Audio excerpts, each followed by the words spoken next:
Bonjour bien-aimés, enchanté. Aujourd'hui, on va voir dans la Bible 1 Roi, chapitre 18, verset 41. 1 Roi 18, verset 41.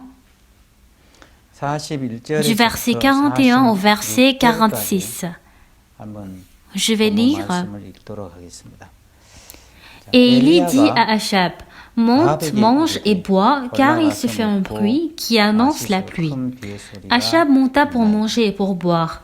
Mais Élie monta au sommet du Carmel, et se penchant contre terre, il mit son visage entre ses genoux et dit à son serviteur, monte, regarde du côté de la mer. Le serviteur monta, il regarda et dit, il n'y a rien. Élie dit, cette fois, retourne. À la 7e fois, il dit, voici un petit nuage qui s'élève de la mer et qui est comme la paume de la main d'un homme. Élie dit, monte et dis à Achab, attelle et descends, afin que la pluie ne t'arrête pas. En peu d'instants, le ciel s'obscurcit par les nuages, le vent s'établit et il y eut une forte pluie. Achab monta sur son char et partit pour Jezreel. Et la main de l'Éternel fut sur Élie, qui se saignit les reins et courut devant Achab jusqu'à l'entrée de Jezreel. Oui. Aujourd'hui, on a lu 1 Roi chapitre 18 verset 41. Aujourd'hui, j'ai déterminé le thème de mon sermon. Quoi qu'il ait donné comme parole, faites ce qu'il vous dira. Faites ce qu'il vous dira. J'aimerais vous parler de ce point. Donc, c'est ce genre de thème que j'ai décidé. Donc, lors de la noce à Cana en Galilée, on a le travail où l'eau a changé en vin. Dans le processus où l'eau avait changé en vin, lorsque il est dit qu'il n'y a plus de vin, Jésus a dit à Marie, « Femme, qu'a-t-il entre toi et moi? Mon heure n'est pas encore arrivée. » Jésus a dit, « Mon heure n'est pas encore arrivée. »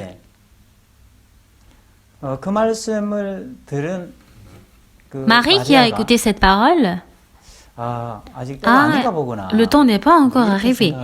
Elle n'a pas réfléchi de cette manière et en écoutant cette parole, elle a appelé les serviteurs. Quoi qu'il vous dit, faites ce qu'il vous dira. Elle a donné cette parole. Quelle est cette parole? Jésus-Christ a dit,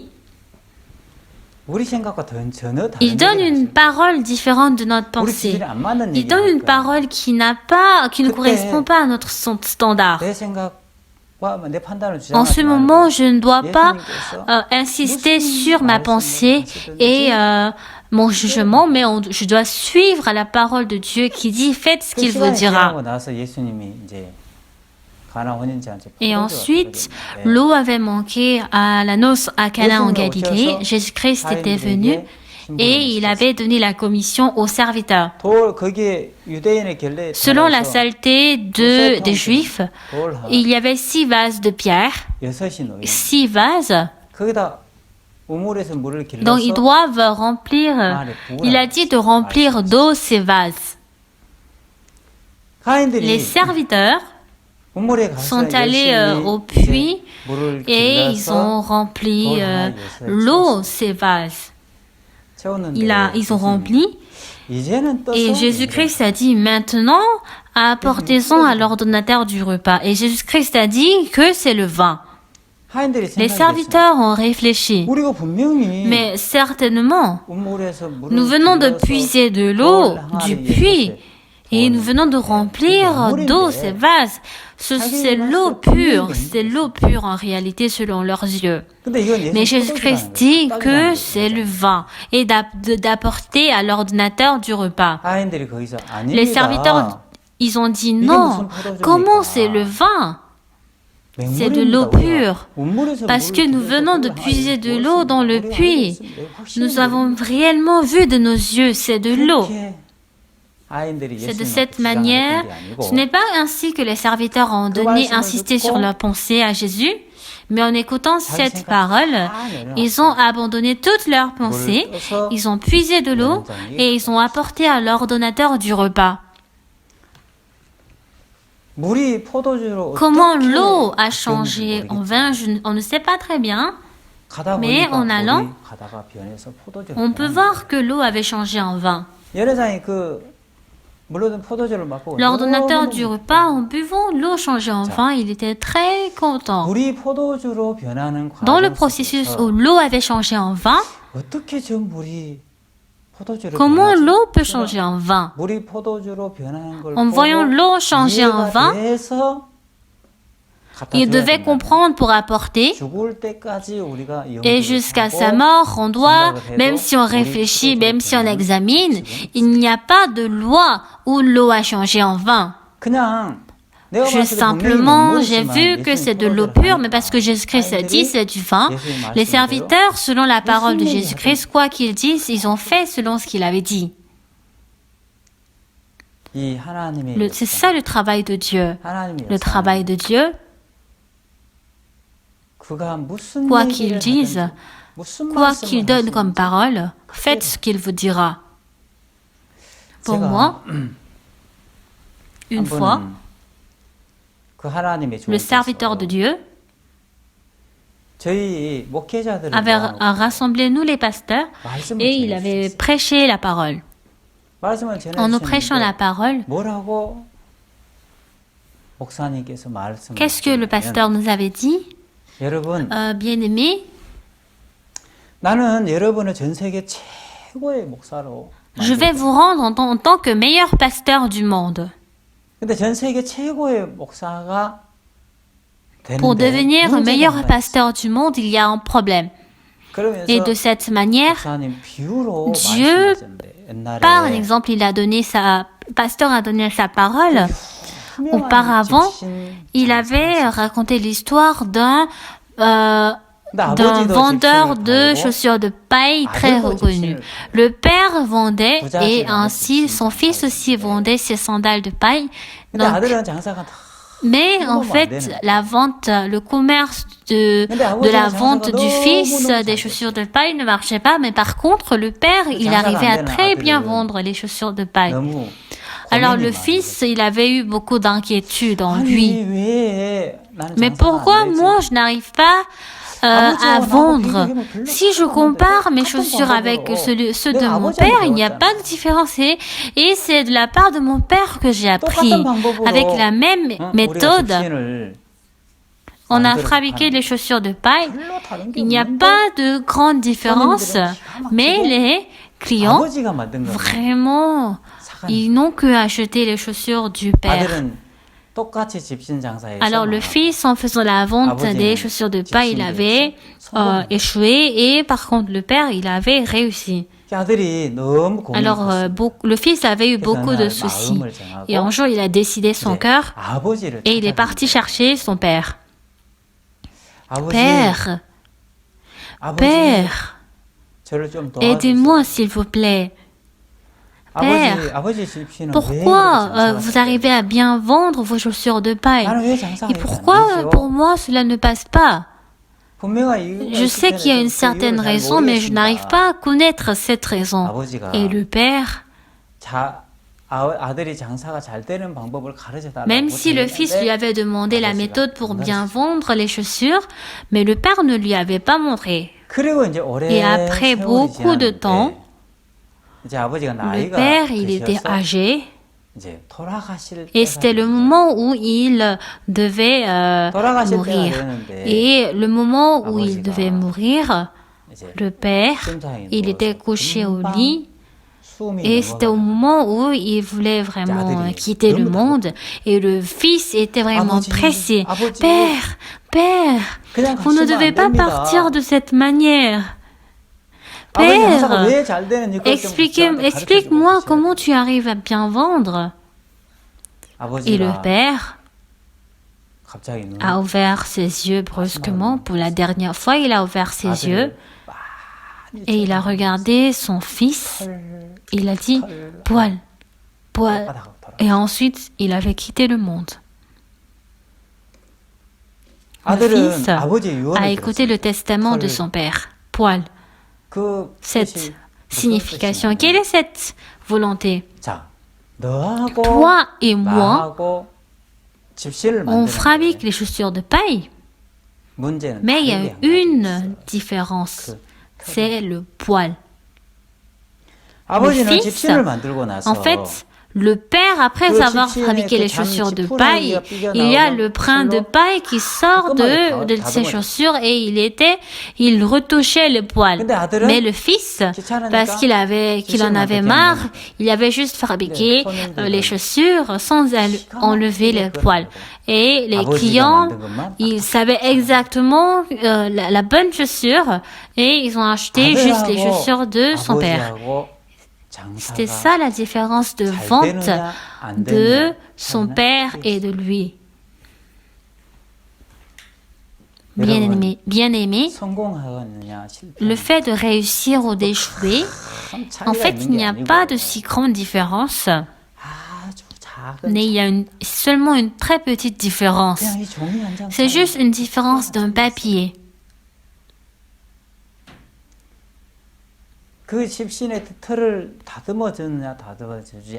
Donc, selon le fait de retoucher les chaussures de paille ou pas, de cette manière, le père avait réussi sa vente, mais le fils avait échoué. Donc, c'est ainsi que le pasteur il nous avait prêché la parole. Et il a dit, bien-aimé, si vous voulez devenir un meilleur pasteur du monde, en fait, il n'y a pas une grande différence. C'est juste une différence dans le papier, juste d'une poêle. Aujourd'hui, bien-aimé, aujourd'hui à vous, je vais vous montrer le chemin pour devenir meilleur pasteur du monde. En écoutant cette parole, il y a une personne qui travaille selon cette parole et d'autres qui ne travaillent pas selon cette parole. Cette différence, après 10 ans, après 20 ans, deviendra une très grande différence. De cette manière, le serviteur de Dieu, il a courbé sa hanche et il a pris le brin de paille et il a mis ce brin dans la bouche. Et il a commencé par mâcher. Et ensuite, il a dit, bien-aimé, aujourd'hui, ce que je viens de dire, vous ne devez pas oublier. Vous devez tout digérer. Alors, lorsque nous menons la vie spirituelle, quelle est la raison pour laquelle nous ne pouvons pas mener la vie spirituelle? C'est vraiment simple. À chaque fois que nous voulons faire un travail dans notre cœur, nous avons les pensées de désespoir. Il semble que c'est impossible, ça sera difficile, ça sera compliqué. Je suis fatigué. Et ce sont ces pensées de désespoir qui s'élèvent en nous.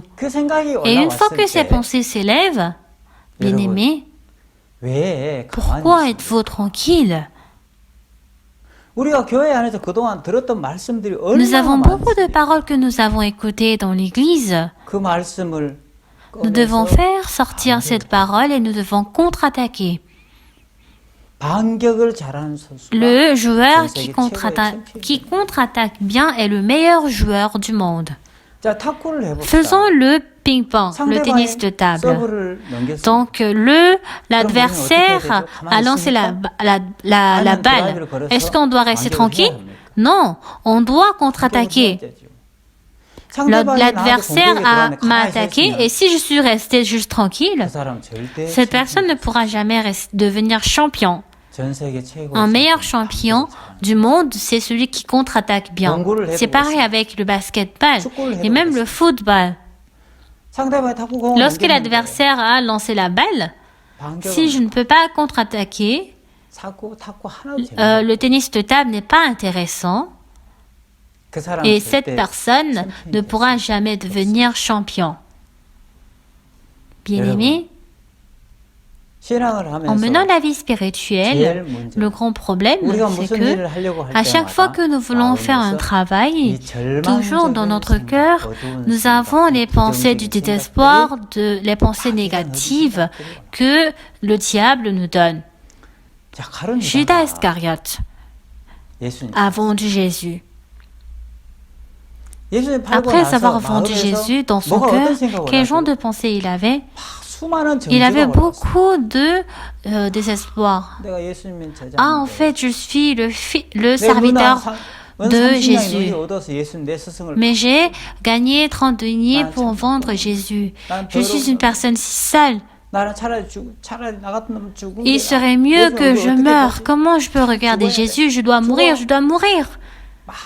Et il avait ce genre de pensée et de cette manière, il ne pouvait pas vaincre cette pensée de désespoir dans son cœur et lui-même, il a suspendu son cours pour mourir. Mais, quel était le cas pour Pierre? Pierre aussi, il avait renié Jésus. Et il avait renié Jésus-Christ 3 fois. Et dans le cœur de Pierre, il avait renié Jésus-Christ et il avait eu beaucoup de condamnation dans son cœur.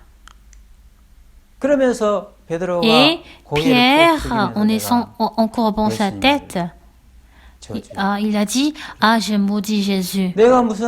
Comment je peux être serviteur de Jésus? Je ne suis pas qualifié d'être serviteur, je vais maintenant aller attraper les poissons.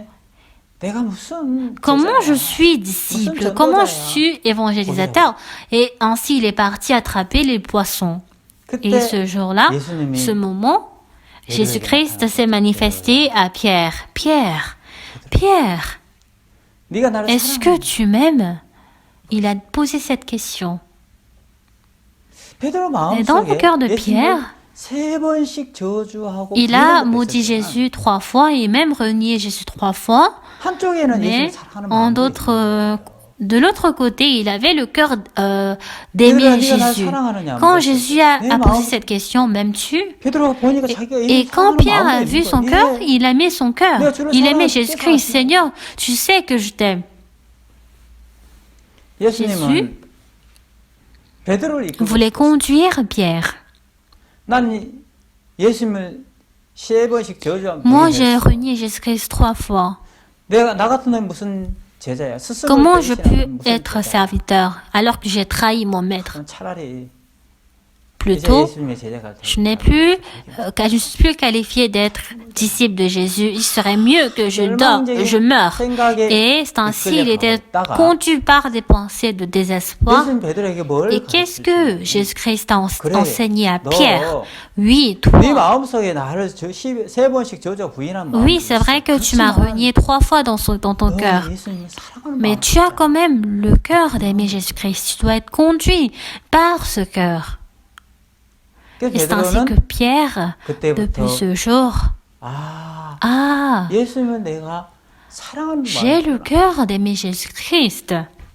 Le cœur que Dieu a donné, en étant conduit vers le cœur positif, il est devenu un serviteur excellent de Jésus-Christ. Et même dans le cœur de Judas Iscariote, bien qu'il avait le cœur de condamnation en Jésus-Christ, mais quand même, il avait le cœur d'aimer Jésus. Le diable, avec n'importe quelle méthode et moyen, il nous donne le cœur de désespoir dans notre cœur. Non, c'est impossible, c'est difficile, c'est fatigant. Il nous donne un cœur ténébreux, disant comment tu peux être disciple de Jésus-Christ. Tu es celui qui a vendu ton maître. Tu n'es pas qualifié. Il serait mieux que tu meurs ou que tu t'enfuis. Avec cette pensée, il était conduit. Dans le cœur de Judas Iscariote, il avait quand même eu ce cœur mais il avait quand même eu le cœur de Jésus-Christ. Dans la vie spirituelle, quel est le problème? À chaque fois que nous voulons faire un travail, toujours, le diable nous donne la pensée ténébreuse, disant que non, c'est difficile, c'est fatigant, c'est impossible. Bien-aimé, il y a la pensée ténébreuse donnée par le diable, mais quand même nous avons la parole que nous avons écoutée de Dieu. On doit faire sortir cette parole pour contre-attaquer. Pourquoi nous restons tranquilles? Cela est le chemin pour devenir le meilleur pasteur du monde. Ah, j'ai dit, ah oui.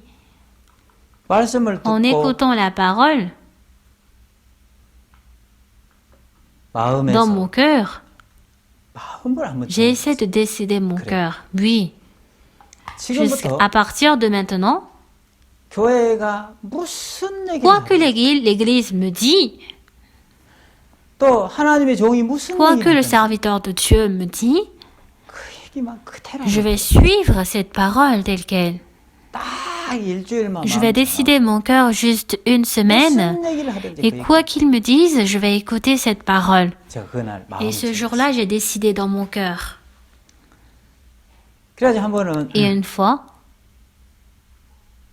dans mon cœur, quel genre de cœur j'avais? Dans un endroit près, il y avait beaucoup de soldats. Ah, je vais prêcher l'évangile à l'unité militaire. Et c'est ainsi, c'est ce genre d'idée j'avais. Mais en fait, je n'étais pas allée à l'armée. Je n'avais pas fait de service militaire parce que, en fait, mon doigt était coupé et je n'étais pas qualifiée de rentrer au service militaire. Donc, je ne connais rien dans l'armée. Et je me suis dit que je m'en vais éduquer les soldats de l'unité militaire. Et j'ai eu beaucoup de pensées en moi. Il y a un frère qui travaille à l'unité militaire qui est près de notre église. Et j'ai demandé qui est en train d'organiser, qui est la personne chargée de l'éducation. Et il m'a dit, c'est le chef du personnel qui fait. Et c'est ainsi que j'ai visité l'unité militaire. Je ne connaissais pas très bien. Et lorsque j'avais fait la visite, à l'entrée, il y avait 2 soldats qui avaient tenu des fusils. Et j'ai salué bonjour. Ils m'ont demandé comment est-ce que vous êtes là? Ah, en fait, je suis venue chercher le chef du personnel. Ah bon? Alors ils m'ont demandé ma pièce d'identité. Et j'ai donné ma pièce d'identité. Et en prenant ma pièce d'identité, ils étaient allés au site pour appeler. Et il a appelé, monsieur le chef du personnel, il y a un invité. C'est qui? Mais il dit le conférencier Kim Ki-sang. Non, mais j'ai pas eu de rendez-vous avec lui. Ah bon? D'accord, merci, désolé. Il a dit, monsieur le client, est-ce que vous avez eu un rendez-vous? Non, je n'ai pas eu un rendez-vous. Non, alors ce n'est pas possible. Dans l'unité militaire, vous devez nous contacter par avance pour avoir le badge d'entrée. Et lorsque vous avez le badge d'entrée, vous pouvez entrer à l'unité militaire. Sans le badge d'entrée, vous ne pouvez pas entrer. Ils ont dit, c'est impossible, vous devez retourner chez vous. Retournez. Et j'ai écouté la parole du soldat. C'est impossible, retournez. Ah bon? Oh, j'ai pas de choix. La prochaine fois, je vais demander le badge d'entrée. Et je me suis dit, c'est impossible. Et je me suis retournée et j'ai marché un pas, 2 pas, 3 pas. Et en ce moment, de mes oreilles, j'ai entendu la voix du serviteur de Dieu. Quoi que nous fassions, toujours dans notre cœur, nous avons le cœur de désespoir en nous. Et en ce moment, pourquoi vous restez tranquille? Vous devez contre-attaquer. Il y a la parole que vous avez écoutée pendant des dizaines d'années. Le contre-attaque de la parole impossible est possible. C'est en ce moment qu'on doit contre-attaquer. Et dans mon cœur, j'ai dit c'est impossible. Et lorsque j'avais retourné, mais en fait, le contraire de c'est impossible, c'est possible. Le pasteur a dit que c'est possible. Et il m'a montré le chemin pour devenir un meilleur du monde. De cette manière, quoi qu'il me dise, je vais faire tout comme il me dit. C'est possible. Et lorsque j'ai pensé que c'était possible, et je me suis encore retournée vers l'unité militaire. Je ne pouvais pas retourner parce que le pasteur a dit c'est possible, mais le soldat me dit c'est pas possible. Et de cette manière, j'étais allée.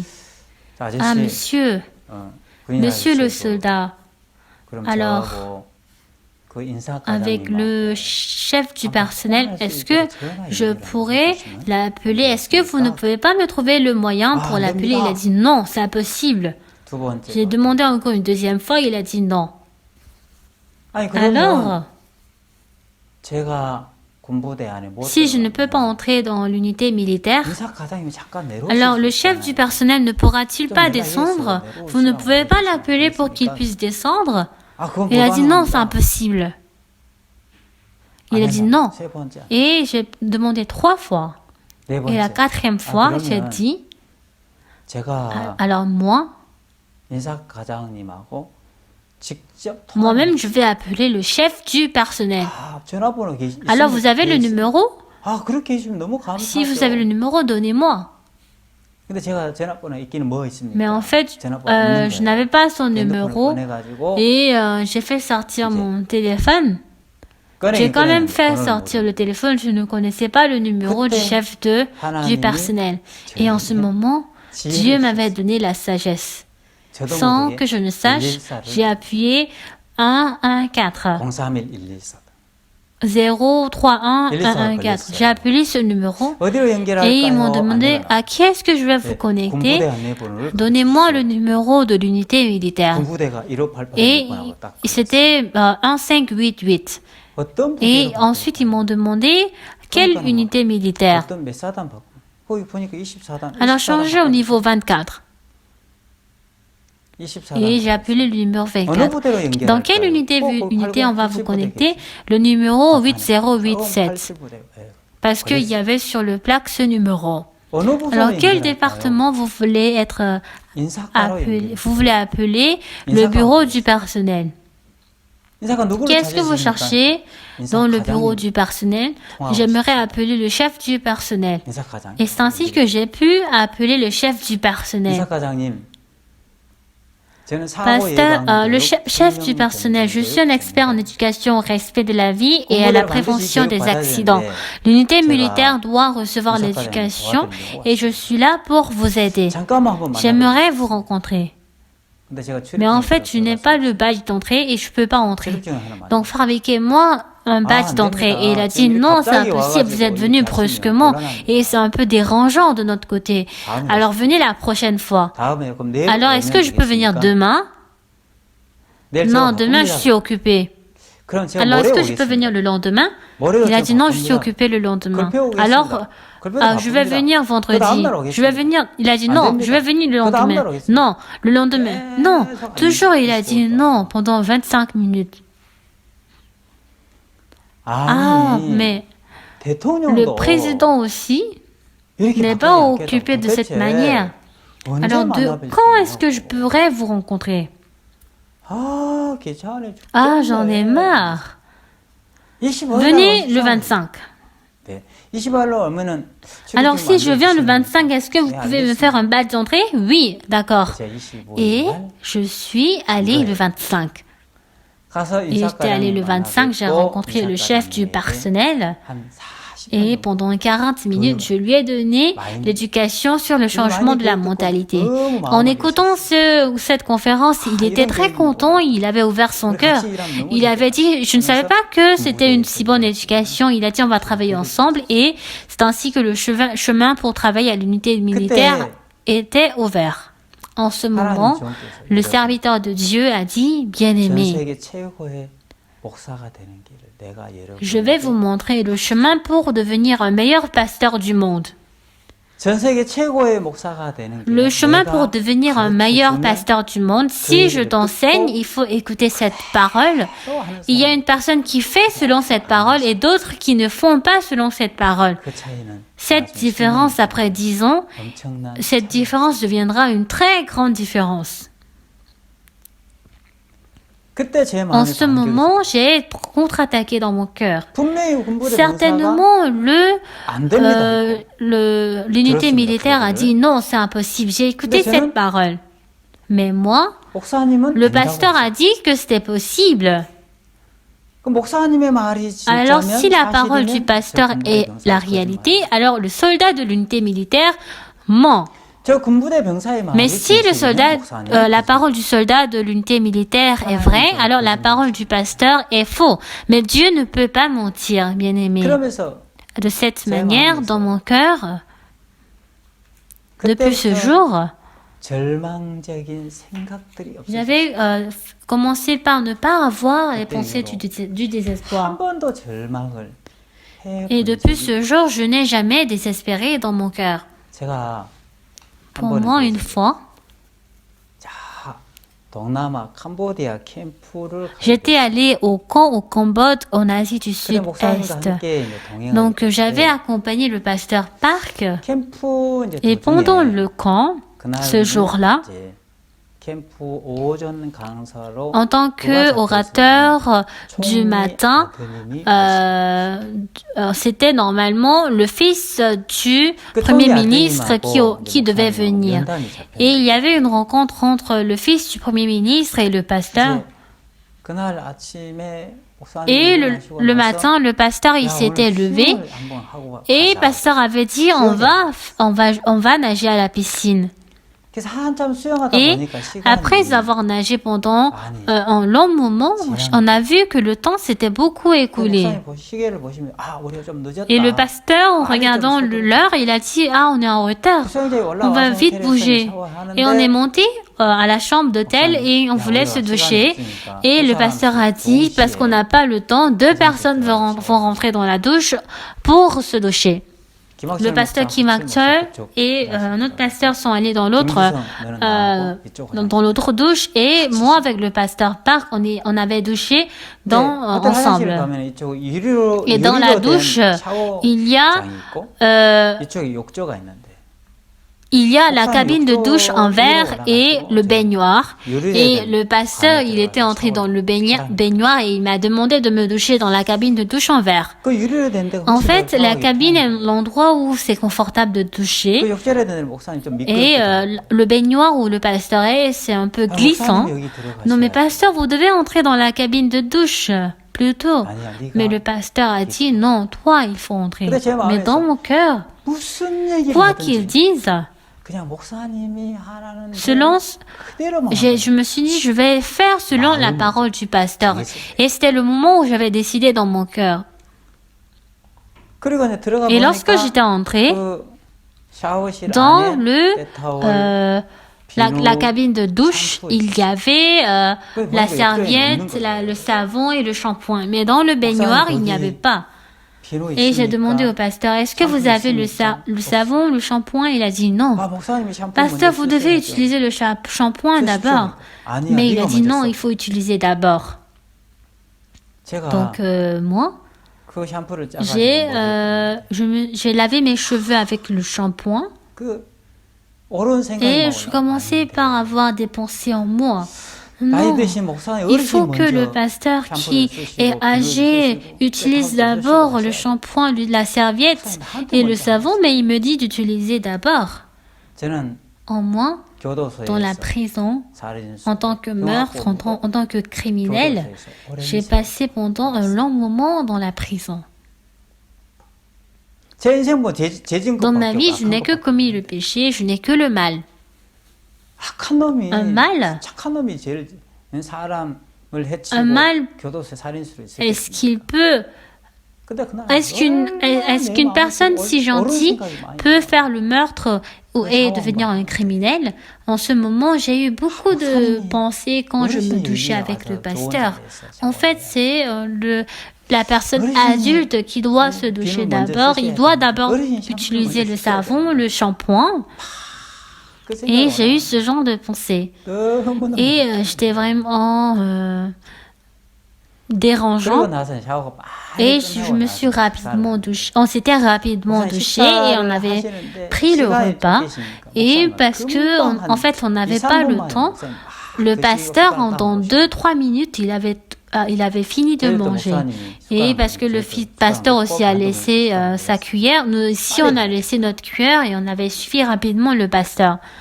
Et en ce moment, les Samonim, lorsqu'on s'était levé, elles ont commencé par arranger les assiettes, les nourritures, les plats. Et le pasteur, en regardant cela, il a dit, « Ah non, vous aussi, il faut manger ici avant de partir. » Et le pasteur, il est entré dans la chambre. Quand il est entré, les Samonim, rapidement, ils ont arrangé les plats. Et j'ai dit, un instant, pourquoi, pasteur? Mais le pasteur vous a demandé de prendre le repas avant de partir. Il faut manger avant de partir. Non, pasteur, on est très occupé. Après, on doit encore aller au lieu de l'événement. On doit préparer la voiture. On est très occupé. Mais non, le pasteur vous a demandé de manger avant de partir. Non, mais pasteur, non, on est occupé. Et il y avait une Samonim, un pasteur adjoint, qui a commencé par avoir un regard et elle a dit, mais Samonim, il semble qu'on doit manger. Mais tais-toi, on est occupé, on doit rapidement partir. Mais j'ai dit, un instant. Le pasteur vous a demandé de manger, mais qu'est-ce qui est difficile pour vous? Et j'ai montré un exemple. Donnez-moi la nourriture. Et j'ai pris juste une cuillère et je n'ai pas utilisé même 10 secondes pour manger. Est-ce que c'est difficile de manger comme ça? Il suffit de prendre juste une cuillère et de terminer. Qu'est-ce qui est difficile? Si vous mangez, ce n'est pas de laisser beaucoup de plats, des soupes. Elles ont pensé jusqu'à ce niveau. Qu'est-ce qui est difficile pour manger? Ce n'est pas difficile. Et de cette manière, le camp a pris fin et nous étions allés aux Philippines.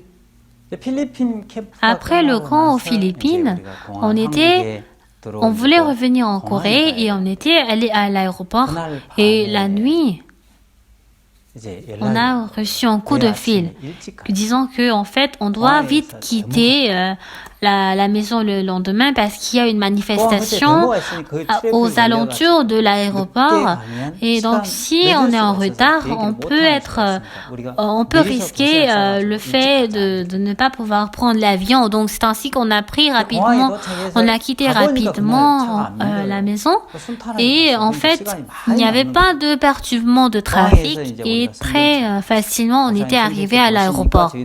Et à l'aéroport le pasteur avait lu la Bible et nous aussi nous avons suivi pour lire la Bible. Et ensuite, on a essayé de manger ensemble avec la nourriture qui a été préparée. Et parce que le pasteur, il est dans la classe business, il est parti faire la billetterie. Et moi aussi, parce que le pasteur était allé, moi aussi je l'avais suivi, mais la porte du comptoir ne s'est pas encore ouverte. Et en fait, le pasteur, il était assis et derrière, j'étais debout. Et en ce moment, il y avait beaucoup de personnes à l'aéroport et il n'y avait pas de chaise. Et quand j'étais debout, le pasteur, quand il m'a vu, j'étais debout. Et il m'a dit, pourquoi tu es debout? Viens t'asseoir ici. Et il avait quitté sa place. Sa chaise. Il a essayé de céder la moitié de la place pour que je puisse m'asseoir, mais à côté, il y avait une femme philippine qui avait porté une mini-jupe. En fait, il n'y avait pas d'endroit pour m'asseoir. Mais le pasteur, en fait, le pasteur doit s'asseoir confortablement. Et quand il m'a dit de s'asseoir, en fait, je dois tout me vider. Et quoi que le pasteur me dise, je vais faire selon ce qu'il dit. Et de cette manière, le pasteur, il m'a laissé une place et à côté, il y avait une femme philippienne et il m'a dit de s'asseoir. Et dans mon cœur, je commençais par avoir la pensée, ah, pasteur doit aller en étant confortable. Et c'est ce genre de pensée que j'ai eu. Et j'étais assis parce qu'il m'a laissé la place à moitié et j'étais assis presque au genou de la femme philippienne. Et puis ensuite, elle ne se sentait pas confortable et puis elle s'était levée pour partir. Donc nous aussi, quoi que nous donnions comme parole, quoi que Dieu nous dit, il suffit de faire selon cette parole. À partir de maintenant, décidez votre cœur pour une semaine ou pour un jour. Et quoi que le pasteur vous dit, ou quoi que l'église vous dit, faites ce qu'il vous dit. Et ainsi, décidez votre cœur pour un jour ou pour une semaine. Et ainsi, dans notre cœur, ah, moi, je suis une personne qui ne peut pas écouter selon la parole. Et j'ai découvert à quel point j'étais une personne correcte. Ah, je n'avais pas mené la vie spirituelle. C'est ce qu'on doit découvrir. À Canaan, à Nos en Canaan en Galilée, Jésus,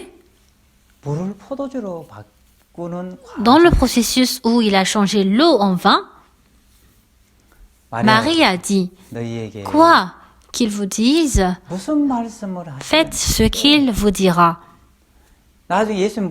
Jésus-Christ dit, et même s'il va vous donner une parole qui ne correspond pas à votre pensée.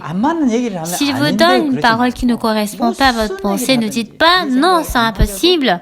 Et quoi qu'il donne comme parole, même si cette parole ne correspond pas à votre pensée, faites ce qu'il vous dit. Et c'est ça le travail de Dieu.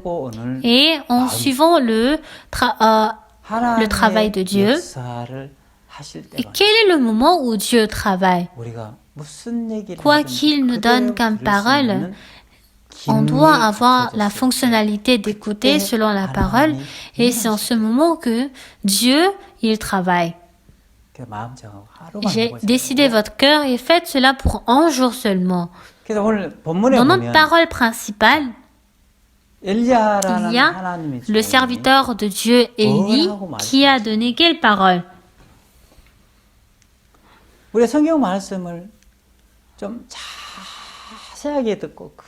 C'est très important de lire attentivement la parole de la Bible. Élie dit à Achab, monte, mange et bois, car il se fait un bruit qui annonce la pluie. Élie a dit au roi, Élie avait un bruit de la pluie. Il avait entendu un bruit qui annonce la pluie. Achab monta pour manger et pour boire, mais Élie monta au sommet du Carmel et se penchant contre terre, il mit son visage entre ses genoux. Et dit à son serviteur, monte, regarde du côté de la mer. Le serviteur, c'est ainsi qu'il a donné un travail. Le serviteur monta, il regarda et dit, il n'y a rien. Et il dit, 7 fois, retourne. À la 7e fois, il dit, voici un petit nuage qui se lève de la mer et qui est comme la paume de la main d'un homme. Alors, dans ce genre de conversation, il y a une conversation qui est étrange. Alors, Élie, il a fait face à la mer et il a dit de regarder.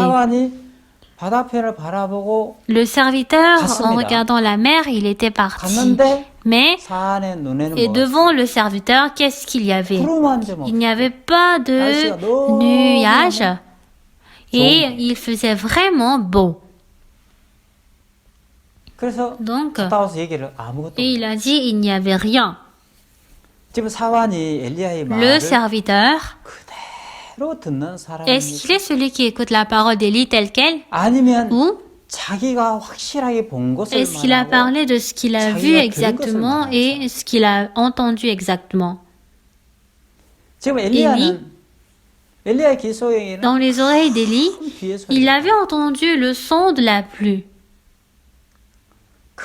Il entendait le bruit qui annonçait la pluie, mais le serviteur ne pouvait pas entendre.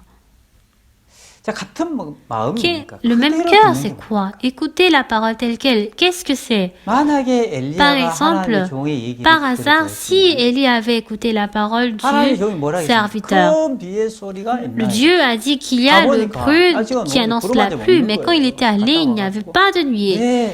Ah oui, il y a un grand bleu, on doit préparer un parapluie afin de ne pas être frappé par la pluie. Il devait normalement faire comme ça pour être normal. Une personne spirituelle, c'est celui qui écoute la parole telle qu'elle. Dans le monde, celui qui est vraiment spirituel, quoi qu'il vous dise, faites ce qu'il vous dira. Mais le serviteur, il a regardé une réalité exacte. Il a parlé de la chose exacte. Il est une personne qui parle de la réalité, mais il n'est pas celui qui parle de la vérité. Il n'était pas celui qui est un homme de Dieu. Il n'est pas un homme spirituel. Quel est le cas pour vous? Selon ce que vous avez écouté, selon ce que vous avez vu, vous parlez, mais Dieu, celui qui peut parler de ce que Dieu a vu, celui qui peut parler de ce que Dieu a écouté. Oui, c'est celui qui est spirituel. Dieu, à nous, aimerait travailler pour nous. Et quand est-ce que Dieu travaille à travers nous? Il y a le moment où Dieu travaille. Quoi qu'il vous dise, le moment où on peut écouter à la parole de Dieu telle qu'elle, à travers cette personne, Dieu travaille. Alors, bien-aimés, êtes-vous ceux qui parlent de ce que vous avez vu exactement, ou êtes-vous ceux qui regardent ce que, par rapport à ce que Dieu a vu? J'ai commis énormément de péchés, et même si j'ai mené une vie méchante, tout homme commet le péché. Dans la Bible, dans Romains chapitre 3, verset 23, il est dit « Car tous ont péché et sont privés de la gloire de Dieu ». Il y a cette parole « Car tous ont péché et sont privés de la gloire de Dieu ». Tout homme commet le péché. Il n'y a aucune personne qui ne connaît pas cela. Dans le monde, est-ce qu'il y a une personne qui vit sans commettre le péché? Dans la Bible, il est dit « Car tous ont péché et sont privés de la gloire de Dieu ». Tous ont commis le péché. Je pense qu'il n'y a aucune personne qui vit sans commettre le péché dans ce monde. Tout homme commet le péché. Ce ne sont pas seulement les détenus qui commettent le péché. Pour eux, en fait, leurs péchés ont été révélés. C'est pour cela qu'ils sont en prison. Mais ceux qui sont en dehors de la prison, ce sont ceux où leurs péchés ne sont pas révélés. Tout homme commet le péché. Mais qu'est-ce que la Bible dit? Car tous pêchent. Mais dans le verset 24, il est dit, ils sont gratuitement justifiés par sa grâce, par le moyen de la rédemption qui est en Jésus-Christ.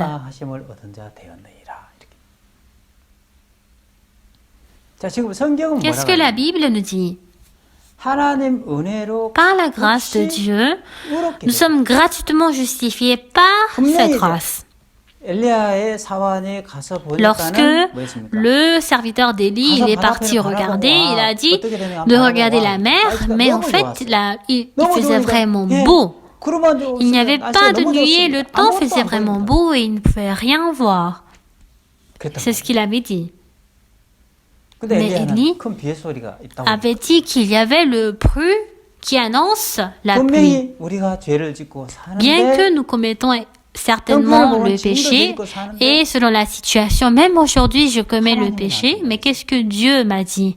Dans Romains 3, verset 24, et ils sont gratuitement justifiés par sa grâce, par le moyen de la rédemption qui est en Jésus-Christ.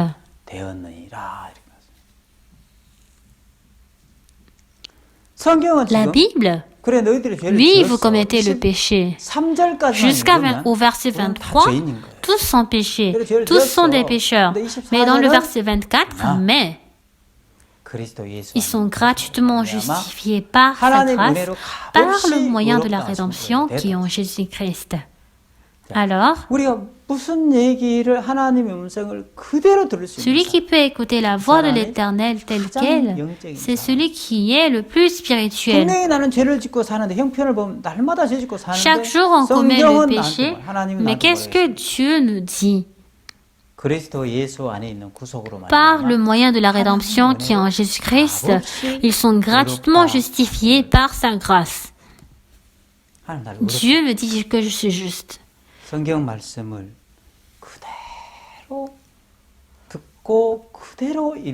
On doit être celui qui a écouté la parole de la Bible telle qu'elle. Celui qui est le plus charnel et qui, quoi que la Bible nous dit, c'est celui qui parle de ce qu'il a vu. Il a vu, il a écouté. Le serviteur a vu, certainement, il a écouté. Il ne pouvait rien entendre. Il n'y avait pas du tout de nuée, il faisait vraiment beau. Il avait juste donné cette parole. Mais il n'a pas entendu la parole du maître. C'est celui qui croit en lui-même. Aux oreilles d'Élie, il avait entendu le bruit qui annonce la pluie. Mais en fait, ce qui est important, ce n'est pas en fait notre oreille, mais la parole de Dieu.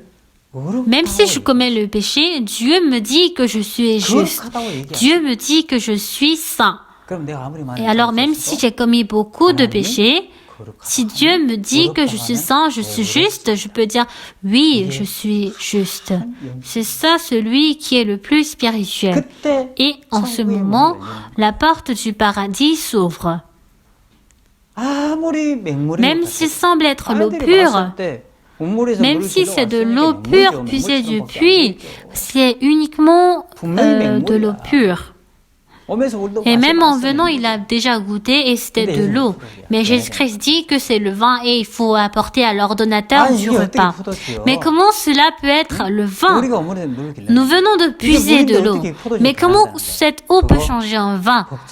Et selon le calcul et la loi, on ne pourra pas trouver la vraie réponse. Jésus-Christ dit, quoi que ta pensée est correcte ou pas, quoi que Jésus-Christ dit, il faut suivre la parole telle qu'elle. Cette personne, dans l'Église, il semble être la personne la plus spirituelle, bien-aimée. En fait, faisons ceci une fois. Juste pour une semaine, faites ce que l'Église vous dit de faire. Quoi que vous avez votre pensée, votre jugement, faites ce que le pasteur vous dit, tel quel. Bien-aimés, si vous écoutez à la parole de Dieu telle quelle, le monde sera changé. Nous pourrons faire de grandes choses, mais le diable, afin de tuer la vie de beaucoup de monde, il fait à ce que nous ne puissions pas écouter la parole telle qu'elle. Si on écoute à la parole telle qu'elle, il y aura un grand travail de Dieu, mais le diable fait à ce que nous ne puissions pas écouter à la parole de Dieu telle qu'elle. Il traduit lui-même. Il fait à ce que nous ne puissions pas écouter la parole de Dieu telle qu'elle. Alors nous, même si nous avons rencontré beaucoup de problèmes et de difficultés, on doit décider notre cœur. Et même si nous lisons la moitié, la moitié de la page de la Bible, si nous écoutons la parole de Dieu telle qu'elle et nous croyons à cette parole, quel que soit le problème, quelle que soit la plaie, la douleur, Dieu pourra changer cela en un bonheur et en une bénédiction. Mais les gens ne lisent pas la parole de Dieu telle qu'elle et ne croient pas à cette parole. S'ils lisent au moins la moitié de la page de la Bible, vraiment pour être meilleur du monde, c'est de contre-attaquer. Quoi que nous fassions, même si nous avons les pensées du désespoir, pourquoi nous restons tranquilles? Nous devons contre-attaquer. Celui qui contre-attaque bien est celui qui mène une vie la plus heureuse du monde. Lorsqu'il y a le désespoir, on est désespéré. Lorsqu'il y a la souffrance, on est souffrant, même lorsque ce genre de personnes sont ceux qui sont charnels. Lorsqu'il y a le désespoir, si on peut changer en un espoir, c'est celui qui contre-attaque. Lorsqu'il y a la douleur, si on peut changer en une joie, c'est le fait de contre-attaquer. Lorsqu'il y a la tristesse, on doit changer en une joie. Dans notre cœur, quoi que soient les difficultés et les problèmes, à travers la contre-attaque, on doit être en mesure de changer. Et c'est cette personne qui devient la personne la plus heureuse du monde. Si je suis fatigué, je suis fatigué. Si je suis triste, je suis triste. Si je suis difficile, je suis difficile. Ça, ce sont ceux qui sont charnels. Croire à la parole telle qu'elle. Être conduit par la situation, par les pensées, ce sont ceux qui sont charnels. Quoi que soit la manière dont je regarde selon mes yeux, mais qu'est-ce que Dieu nous dit? Je dois être en mesure de parler selon ce que Dieu me dit de parler. Je dois regarder selon ce que Dieu nous demande de regarder. Celui qui est charnel, c'est celui qui conduit selon la chair. C'est une personne qui est spirituelle et celui qui est conduit par les pensées. Même si on a beaucoup de difficultés, on dit non. Ça, c'est vraiment une bonne chose. C'est un bonheur. C'est une chose du bonheur.